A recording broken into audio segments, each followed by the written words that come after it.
ಈ ಕಾರ್ಯಕ್ರಮದ ಪ್ರಾಯೋಜಕರು ಜೈನ್ ಇರಿಗೇಷನ್ ಸಿಸ್ಟಮ್ಸ್ ಲಿಮಿಟೆಡ್, ಜಾಗತಿಕ ತುಂತುರು ಮತ್ತು ಹನಿ ನೀರಾವರಿ ಉಪಕರಣಗಳ ಉತ್ಪಾದಕರು, ಬೇಸಾಯ ತಂತ್ರಜ್ಞಾನ ನಿರೂಪಕರು ಹಾಗೂ ರೋಗರಹಿತ ಟಿಶ್ಯೂ ಕಲ್ಚರ್ ಗಿಡಗಳು, ಕ್ಯಾಡ್ಬರೀಸ್, ಕೋಕೋ ಬೆಳೆಸಿ ಅಧಿಕ ಆದಾಯ ಗಳಿಸಿ, ಹಾಗೂ ಸ್ಟಿಲ್ ಇಂಡಿಯಾ, ಸ್ಟಿಲ್ ಉಪಕರಣಗಳು ತನ್ನಿ ಪರಿವರ್ತನೆ.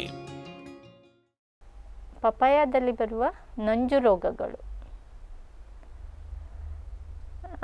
ಪಪಾಯವನ್ನು 2-3 ನಂಜು ರೋಗಗಳು ತುಂಬ ಬಾಧಿಸ್ತವೆ. ಮೊದಲಿಗೆ ಮೊಸಾಯಿಕ್ ನಂಜು ರೋಗ. ಈ ಮೊಸಾಯಿಕ್ ನಂಜು ರೋಗ ಎಲ್ಲ ಹಂತದ ಸಸ್ಯಗಳಲ್ಲೂ ಕೂಡ ಕಾಣಿಸ್ಕೋಬೋದು. ಅಂದರೆ 1 ವರ್ಷದ ಗಿಡಗಳಲ್ಲಿ ಹೆಚ್ಚಾಗಿ ಅಥವಾ ಜಾಸ್ತಿಯಾಗಿ ಕಂಡುಬರುತ್ತೆ. ಈ ಮೊಸಾಯಿಕ್ ನಂಜು ರೋಗವನ್ನು ಮೊಟ್ಟ ಮೊದಲಿಗೆ ನಮ್ಮ ದೇಶದಲ್ಲಿ ಕಪೂರ್ ಮತ್ತು ವರ್ಮಾ ಅನ್ನೋರು 1948ರಲ್ಲಿ ಆವಾಗಿನ ಮುಂಬೈ ರಾಜ್ಯ ಅಥವಾ ಬಾಂಬೆ ಸ್ಟೇಟಿಂದ ವರದಿ ಮಾಡಿದ್ರು. ಈ ರೋಗ ಸುಮಾರು 90%ರವರೆಗೂ ನಷ್ಟವನ್ನು ಉಂಟು ಮಾಡೋದು ಕಂಡುಬಂದಿದೆ. ಇಲ್ಲಿ ಎಲ್ಲ ಹಂತದ ಸಸ್ಯಗಳು ಈ ರೋಗಕ್ಕೆ ಸುಲಭವಾಗಿ ರೋಗಕ್ಕೆ ತುತ್ತಾಗ್ತವೆ. ಆದರೆ ಅದೇ 1 ವರ್ಷದ ಮರಗಳು ಅಥವಾ ಗಿಡಗಳು ಹೆಚ್ಚಾಗಿ ರೋಗಕ್ಕೆ ತುತ್ತಾಗ್ತವೆ ಅಂತ ಹೇಳ್ಬೋದು. ರೋಗ ಲಕ್ಷಣಗಳು.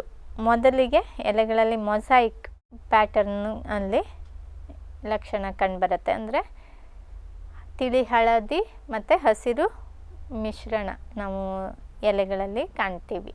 ಅಲ್ಲಲ್ಲಿ ಹಳದಿ ವಿಕಾರತೆ ಕೂಡ ನೋಡ್ತೀವಿ. ಸಸ್ಯದ ಬೆಳವಣಿಗೆ ಕುಂಠಿತ ಆಗುತ್ತೆ. ಕಾಯಿ ಕಚ್ಚೋದಿಲ್ಲ. ಕಾಯಿ ಕಚ್ಚಿದ್ರೂ ಕೂಡ ಕಾಯಿಗಳ ಬೆಳವಣಿಗೆ ಸರಿಯಾಗಿ ಆಗೋದಿಲ್ಲ. ಎಲೆಗಳು ಅಂಚಿನಿಂದ ಸುರುಳಿ ಸುತ್ಕೋತಾ ಬರ್ತವೆ.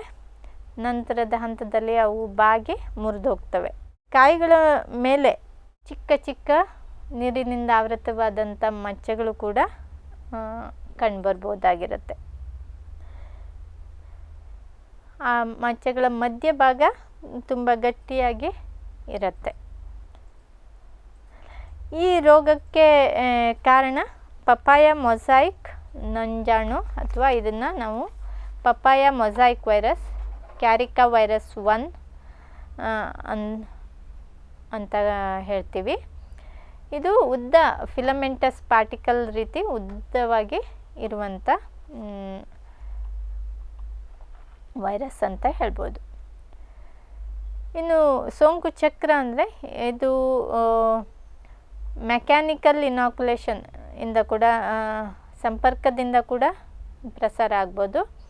ಅದೇ ರೀತಿ ಹಲವಾರು ರಸ ಹೀರುವ ಕೀಟಗಳು, ಏಫಿಡ್ಸ್, ಸಸ್ಯ ಹೇನುಗಳ ಮುಖಾಂತರ, ಏಫಿಸ್ ಗಾಸಿಪಿ, ಏಫಿಸ್ ಕ್ರಾಸಿವೋರಾ ಮತ್ತು ಮೈಸಸ್ ಪರ್ಸಿಕೆ ಅನ್ನೋ ಹಲವಾರು ಪ್ರಭೇದದ ಏಫಿಡ್ ಅಥವಾ ಸಸ್ಯ ಹೇನುಗಳ ಮುಖಾಂತರ ಇದು ಪ್ರಸಾರ ಆಗುತ್ತೆ.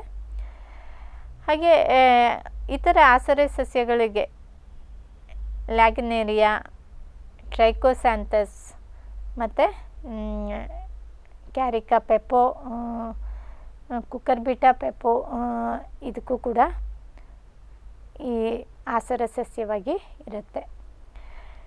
ಈ ಸಸ್ಯ ಹೇನುಗಳು ರೋಗವನ್ನು ನಾನ್ ಪರ್ಸಿಸ್ಟೆಂಟ್ ಮ್ಯಾನರಲ್ಲಿ ಪ್ರಸಾರ ಮಾಡ್ತವೆ. ಅಂದರೆ ಇದು ಸ್ಟೈಲೈಟ್ ಬೋನ್ ವೈರಸ್. ಅಂದರೆ ಈ ಸಸ್ಯ ಹೇನಿನ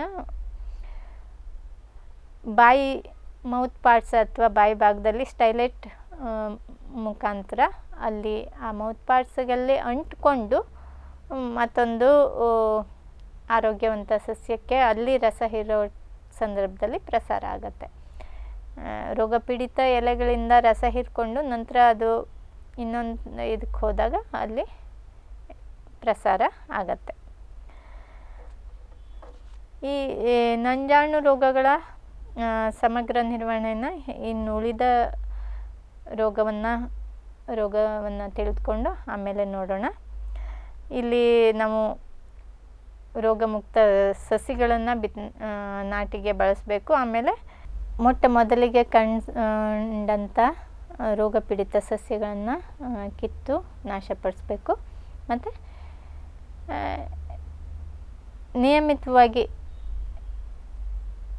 ರಸ ಹೀರೋ ಕೀಟಗಳಿಗೆ ಏಫಿಡ್ ಅಥವಾ ಸಸ್ಯ ಹೇನಿನ ನಿರ್ವಹಣೆಗೆ ಕ್ರಮಗಳನ್ನು ಅಂತರ್ವ್ಯಾಪಿ ಕೀಟನಾಶಕವನ್ನು ಬಳಸಿ, ಸೂಕ್ತ ಕೀಟನಾಶಕವನ್ನು ಬಳಸಿ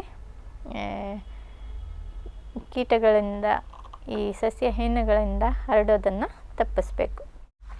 ಪಪ್ಪಾಯದಲ್ಲಿ ಅತಿ ಮುಖ್ಯವಾಗಿ ಹೆಚ್ಚು ನಷ್ಟವನ್ನು ಉಂಟು ಮಾಡ್ತಿರೋವಂಥ ನಂಜಾಣು ರೋಗ ಅಂದರೆ ಉಂಗುರ ಚುಕ್ಕೆ ರೋಗ ಅಥವಾ ಪಪ್ಪಾಯ ರಿಂಗ್ ಸ್ಪಾಟ್ ವೈರಸ್. ಇದಂತೂ ಈಗ ಇತ್ತೀಚಿನ ದಿನಗಳಲ್ಲಿ ಸರ್ವೇ ಸಾಮಾನ್ಯವಾಗಿ ಕಂಡುಬರುತ್ತೆ. ನಾವು ಕಾಯಿಗಳಲ್ಲೂ ಕೂಡ ನೋಡ್ಬೋದು, ಉಂಗುರದ ರೀತಿಯಲ್ಲಿ ಮಚ್ಚೆಗಳು ಕಾಣಿಸ್ಕೋತವೆ. ನಾವು ಮಾರ್ಕೆಟಿಂದ ತಂದಂಥ ಕಾಯಿಗಳಲ್ಲೂ ಈ ಲಕ್ಷಣಗಳನ್ನು ನಾವು ನೋಡ್ಬೋದು. ಇದು ತುಂಬ ನಷ್ಟವನ್ನು ಉಂಟು ಮಾಡೋ ವಿನಾಶಕಾರಿ ರೋಗ ಅಂತ ಹೇಳ್ಬೋದು. ಹೆಚ್ಚಾಗಿ ಭಾರತ ಮತ್ತು ಆಫ್ರಿಕಾದಲ್ಲಿ ಎಲ್ಲೆಲ್ಲಿ ಪಪ್ಪಾಯ ಬೆಳೀತಾರೋ ಅಲ್ಲೆಲ್ಲ ತುಂಬ ನಷ್ಟವನ್ನು ಉಂಟು ಮಾಡುತ್ತೆ ಅಂತ ಹೇಳ್ಬೋದು. ನಮ್ಮ ದೇಶದಲ್ಲಿ ಮಹಾರಾಷ್ಟ್ರ, ಉತ್ತರ ಪ್ರದೇಶ್, ಗುಜರಾತ್, ಬಿಹಾರ್, ಮಧ್ಯಪ್ರದೇಶ್ ಈ ರಾಜ್ಯಗಳಲ್ಲಿ ಸಂಪೂರ್ಣ ನಷ್ಟ ಅಂದರೆ 100% ನಷ್ಟವನ್ನು ಕೂಡ ವರದಿ ಮಾಡಿದ್ದಾರೆ. ನಮ್ಮ ಕರ್ನಾಟಕದಲ್ಲೂ ಕೂಡ ಉತ್ತರ ಭಾಗದಲ್ಲಿ ಎಲ್ಲೆಲ್ಲಿ ಪಪ್ಪಾಯ ಬೆಳೀತಾರೋ ಅಲ್ಲಿ ರೋಗ ತೀವ್ರತೆ ಹೆಚ್ಚು ಅಂತ ಹೇಳ್ಬೋದು. ಆದರೆ ಇತ್ತೀಚಿನ ದಿನಗಳಲ್ಲಿ ಯಾವುದೇ ವ್ಯತ್ಯಾಸ ಇಲ್ಲದೆ ಎಲ್ಲೆಲ್ಲಿ ಪಪ್ಪಾಯ ಬೆಳೀತಾರೋ ಅಲ್ಲೆಲ್ಲ ನಾವು ಈ ರೋಗವನ್ನು ನೋಡ್ಬೋದಾಗಿರುತ್ತೆ. ಇಲ್ಲಿ ಬೀದರ್, ಗುಲ್ಬರ್ಗ ಮತ್ತು ಬಿಜಾಪುರ ಭಾಗದಿಂದ ಸುಮಾರು 60% ನಷ್ಟವನ್ನು ರಿಪೋರ್ಟ್ ಮಾಡಿದ್ದಾರೆ. ಇನ್ನು ಈ ರೋಗದ ಲಕ್ಷಣಗಳು ಯಾವ ರೀತಿ ಅಂತ ಇರುತ್ತೆ ಅಂತ ನೋಡೋದಾದರೆ, ಈ ರೋಗ ಲಕ್ಷಣಗಳು ವಾತಾವರಣ ಮತ್ತು ಸಸ್ಯದ ಬೆಳವಣಿಗೆ ಹಂತವನ್ನು ಆಧರಿಸಿ ವಿವಿಧ ರೀತಿಯಲ್ಲಿ ರೋಗ ಲಕ್ಷಣಗಳು, ರೋಗ ಚಿಹ್ನೆಗಳು ಕಾಣಿಸ್ಕೊಳ್ಬೋದು. ಪ್ರಮುಖವಾಗಿ ಕಂಡುಬರುವಂಥ ಲಕ್ಷಣ ಅಂದರೆ ಎಲೆಯ ನರಗಳ ಮೇಲೆ ನರಗಳು ಹಳದಿಯಾಗುವಂಥದ್ದು. ಇವು ಎಲೆಯ ನರಗಳು ಹಳದಿಯಾಗಿ ವಿಕಾರತೆಯನ್ನು ತೋರಿಸ್ತವೆ. ಸುರುಳಿಯಾಗಿ ವಿಕಾರತೆಯನ್ನು ದಾರದ ರೀತಿ ಕೂಡ ಆಗ್ಬೋದು. ಇದಕ್ಕೆ ಶೂ ಸ್ಟ್ರಿಂಗ್ ಸಿಂಪ್ಟಮ್ ಅಂತ ಕೂಡ ಹೇಳ್ತೀವಿ. ಇನ್ನೊಂದು ಲಕ್ಷಣ ಮೊಸಾಯಿಕ್, ಎಲೆಗಳಲ್ಲಿ ಮೊಸಾಯಿಕ್ ಲಕ್ಷಣ ಕಂಡುಬರುವಂಥದ್ದು. ಇನ್ನು ಈ ರೋಗ ಪೀಡಿತ ಸೋಂಕಿಗೊಳಪಟ್ಟ ಗಿಡಗಳಲ್ಲಿ ಕಾಯಿಗಳ ಗಾತ್ರ ತುಂಬ ಚಿಕ್ಕದಾಗ್ತವೆ. ಇನ್ನು ಬಲಿತಂಥ ಕಾಯಿಗಳ ಹಂತದಲ್ಲಿ ವೃತ್ತಾಕಾರದ ಉಂಗುರ ಚುಕ್ಕೆಗಳು ಕಾಯಿಗಳ ಮೇಲೆ ಕಾಣಿಸ್ಕೊಳ್ತವೆ. ನಂತರ ಹಣ್ಣಿನ ಗುಣಮಟ್ಟ ಕೂಡ ಕಡಿಮೆ ಆಗುತ್ತೆ. ಈ ರೋಗ ಸೋಂಕಿತ ಕಾಯಿ ಮತ್ತು ಹಣ್ಣುಗಳಲ್ಲಿ ಸಕ್ಕರೆ ಅಂಶ ಕಡಿಮೆ ಆಗುತ್ತೆ. ಸಕ್ಕರೆ ಅಂಶ ಸುಮಾರು 40% ಕಡಿಮೆ ಆಗೋದು ಕಂಡುಬಂದಿದೆ. ಕಾಯಿಂದ ಬರುವ ಹಾಲು ಅಥವಾ ದ್ರವದ ಗುಣಮಟ್ಟ, ಇದನ್ನು ಪೆಪೇನ್ ಎಕ್ಸ್ಟ್ರಾಕ್ಷನ್ಗೆ ಬಳಸುವಂಥ ಸಂದರ್ಭದಲ್ಲಿ ಕಾಯಿಂದ ಹಾಲನ್ನು ತೆಗಿತಾರೆ. ಅದರ ಗುಣಮಟ್ಟ ಕೂಡ ಕಡಿಮೆ ಆಗಿರುತ್ತೆ. ಇನ್ನು ಈ ಕಾಯಿಗಳು ಮತ್ತು ಹಣ್ಣುಗಳ ಶೇಖರಣಾ ಗುಣಮಟ್ಟ ಕೂಡ ಕಡಿಮೆ ಆಗುತ್ತೆ. ಇವಿಷ್ಟು ಈ ರೋಗದ ಪ್ರಮುಖ ಲಕ್ಷಣ ಅಂತ ಹೇಳ್ಬೋದು. ಈ ರೋಗದ ಸೋಂಕು ಪಪ್ಪಾಯ ಇದೆಲ್ಲ ಇರುತ್ತೆ. ಹಾಗೆ ಇನ್ನು ಇತರ ಆಸರೆ ಸಸ್ಯಗಳಲ್ಲೂ ಕೂಡ ಸೋಂಕು, ಈ ವೈರಸ್ ಅಥವಾ ನಂಜಾಣು ಆಸರೆಯನ್ನು ಪಡೆದಿರ್ಬೋದಾಗಿರುತ್ತೆ. ನಂತರ ನಾವು ಪಪ್ಪಾಯ ನಾಟಿ ಮಾಡಿದಾಗ ಈ ರಸ ಹೀರೋ ಸಸ್ಯ ಹೇನುಗಳ ಮೂಲಕ ಇದು ಪ್ರಸಾರ ಆಗತ್ತೆ.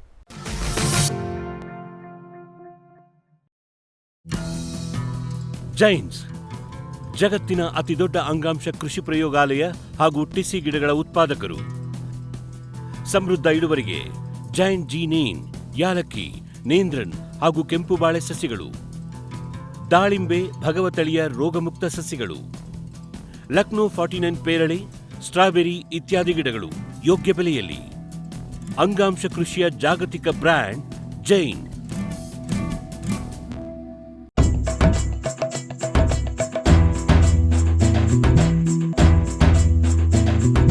ಕೃಷಿ ಪ್ರಗತಿ ಸಾಕಾರವಾಯಿತು,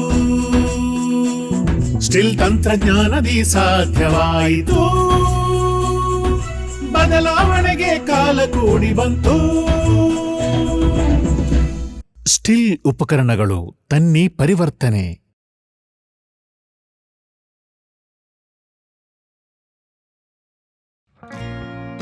ಜೈನ್ ಇರಿಗೇಷನ್ ಸಿಸ್ಟಮ್ಸ್ ಲಿಮಿಟೆಡ್ ಭಾರತದ ಹನಿ ನೀರಾವರಿ ತಂತ್ರಜ್ಞಾನದ ಪ್ರಥಮ ಪ್ರವರ್ತಕ, ಜಗತ್ತಿನ ಅತಿ ದೊಡ್ಡ ಸ್ಪ್ರಿಂಕ್ಲರ್ಸ್ ಉತ್ಪಾದಕ ಕಂಪನಿ. ಸಂರಕ್ಷಿತ ಕೃಷಿಯಲ್ಲಿ ಹಸಿರು ಮನೆಗಾಗಿ ಮಿಸ್ಟರ್, ಫಾಗರ್, ಫ್ಯಾನ್ ಮತ್ತು ಪ್ಯಾಡ್ ಹಾಗೂ ನೆರಳು ಮನೆ, ಸ್ವಯಂ ಚಾಲಿತ ನೀರಾವರಿ ವ್ಯವಸ್ಥೆ ಮತ್ತು ರಸಾವರಿ ತಂತ್ರಜ್ಞಾನ. ಕೃಷಿಯಲ್ಲಿ ನೀರಿನ ಸಮರ್ಪಕ ಬಳಕೆ ಹಾಗೂ ಉಳಿತಾಯಕ್ಕೆ ಮತ್ತೊಂದು ಹೆಸರು ಜೈನ್.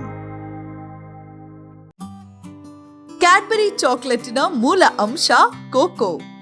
ನಿಮ್ಮ ಆದಾಯ ದ್ವಿಗುಣಕ್ಕೆ ಕೋಕೋ ಒಂದು ಉತ್ತಮ ಬೆಳೆ. ಅಂತರ ಬೆಳೆ, ಏಕ ಬೆಳೆಯಾಗಿ ಕರ್ನಾಟಕದೆಲ್ಲೆಡೆ ಕೋಕೋ ಬೆಳೆಯಬಹುದು. ಹೈಬ್ರಿಡ್ F1 ಗಿಡಗಳ ಪೂರೈಕೆ ಮತ್ತು ಕೋಕೋ ಬೀಜ ಖರೀದಿ ಕ್ಯಾಡ್ಬರಿಯಿಂದ. ಲಕ್ಷಾಂತರ ಎಕರೆ ಬೆಳೆ ವಿಸ್ತರಣೆಗೆ ಇದೇ ಅವಕಾಶ. ಈ ಸದಾವಕಾಶವನ್ನ ಸದ್ಬಳಕೆ ಮಾಡಿಕೊಳ್ಳಿ.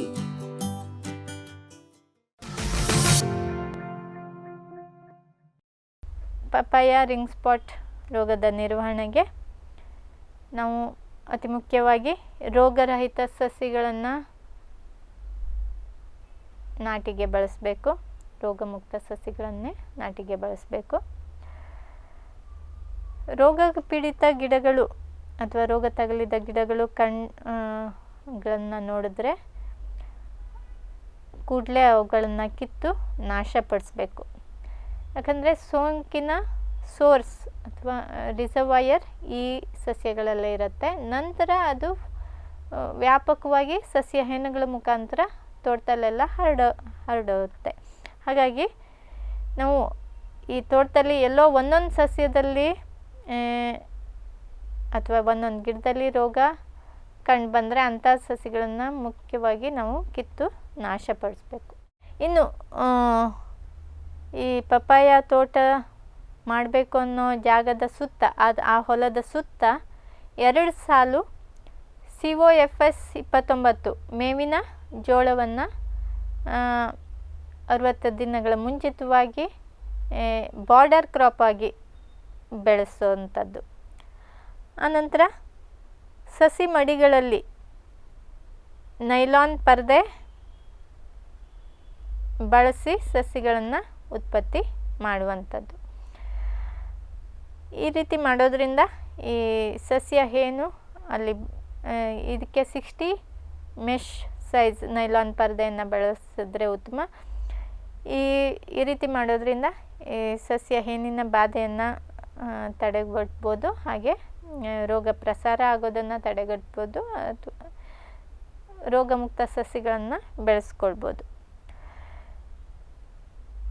ಇನ್ನು ಈ ನಾಟಿ ಮಾಡೋ ಅಂಥ ಸಂದರ್ಭದಲ್ಲಿ ಭೂಮಿಗೆ ಈ ಸಿಲ್ವರ್ ಮಲ್ಚ್ ಅಂತ ಹೇಳ್ತೀವಲ್ಲ, ಬೆಳ್ಳಿ ಪ್ರತಿಫಲಿತ ಪ್ಲಾಸ್ಟಿಕ್ ಹಾಳೆಗಳನ್ನು ಹಾಸಿ ಅಲ್ಲಿ ಮಧ್ಯದಲ್ಲಿ ಸಾಲುಗಳಲ್ಲಿ ಗಿಡಗಳನ್ನು ನಾಟಿ ಮಾಡಬಾರ್ದು.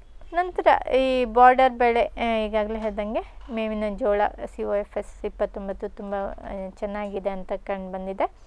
ಅಥವಾ ಇನ್ಯಾವುದೇ ಬಾರ್ಡರ್ ಬೆಳೆಗಳನ್ನು ಜೋಳ, ಮೆಕ್ಕೆಜೋಳ ಈ ತಳಿಗಳನ್ನು ವೇಗವಾಗಿ ಬೆಳೆಯುವಂಥ ಇದನ್ನು ಒತ್ತಾಗಿ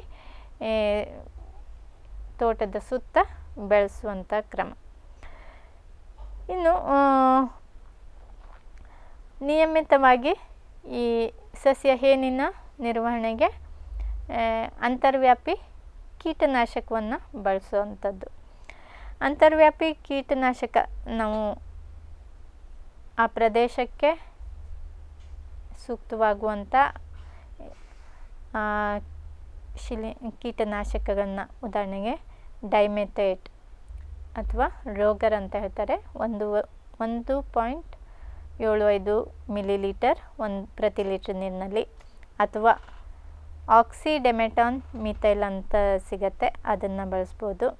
ಅಥವಾ ಇಮಿಡಾಕ್ಲೋಪ್ರಿಡ್ ಇದಾದರೆ 0.3% ಅಂದರೆ 0.03% ಪ್ರಮಾಣದಲ್ಲಿ, ಅಂದರೆ 0.3 ಮಿಲಿ ಪ್ರತಿ ಲೀಟ್ರ್ ನೀರಿನಲ್ಲಿ. ಇದು ತುಂಬ ಕಡಿಮೆ ಪ್ರಮಾಣದಲ್ಲಿ ಬಳಸ್ತೀವಿ. ಅದಲ್ಲದೆ ಥೈಫ್ನೇಟ್ ಮಿಥೈಲ್ ಅನ್ನು 0.5 ಗ್ರಾಮ್ ಪ್ರತಿ ಲೀಟ್ರ್ ನೀರಿನಲ್ಲಿ ಹಾಕಿ ಸಿಂಪಡಣೆಗೆ ಬಳಸ್ಬೋದು. ಅಥವಾ ಅಸಿಫೇಟ್ 1 ಗ್ರಾಮ್ ಪ್ರತಿ ಲೀಟ್ರ್ ನೀರಿನಲ್ಲಿ ಹಾಕಿ ಸಿಂಪಡಣೆಗೆ ಬಳಸ್ಬೋದು. ಇಲ್ಲಿ ಮುಖ್ಯವಾಗಿ ನಾವು ಗಮನಿಸಬೇಕಾದ ಅಂಶ ಅಂದರೆ, ನಾವು ಒಂದೇ ಅಂತರ್ವ್ಯಾಪಿ ಕೀಟನಾಶಕವನ್ನು ಪದೇ ಪದೇ ಬಳಸಬಾರ್ದು. ಬೇರೆ ಬೇರೆ ಗುಂಪಿಗೆ ಸೇರಿದ ಕೀಟನಾಶಕವನ್ನು ನಾವು ನಿಯಮಿತವಾಗಿ ಬಳಸಬೇಕಾಗಿರುತ್ತೆ. ಇದಲ್ಲದೆ 5% ಪ್ರಮಾಣದ ಬೇವಿನ ಬೀಜದ ಕಷಾಯವನ್ನು ಕೂಡ ಬಳಸ್ಬೋದು. ಅಥವಾ ಅಜಾಡಿರೆಕ್ಟಿನ್ 1500 ppm ಪ್ರಮಾಣದ್ದು 2 ಮಿಲಿ ಪ್ರತಿ ಲೀಟ್ರ್ ನೀರಿನಲ್ಲಿ ಹಾಕಿ ಬಳಸ್ಬೋದಾಗಿರುತ್ತೆ.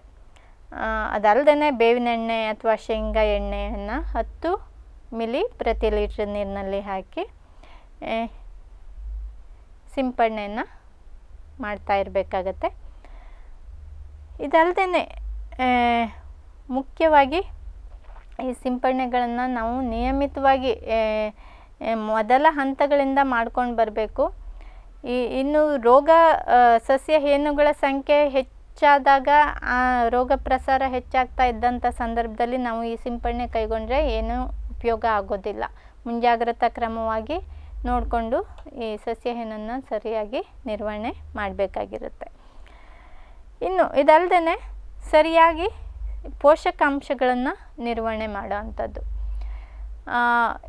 ಈ ಲಘು ಪೋಷಕಾಂಶಗಳ ಮಿಶ್ರಣವನ್ನು ಸಿಂಪಡಣೆ ಮಾಡಿದಾಗೂ ಕೂಡ ರೋಗ ಹೆಚ್ಚಾಗಿ ಕಂಡುಬರೋದಿಲ್ಲ ಅಂತ ಕಂಡುಕೊಂಡಿದ್ದಾರೆ.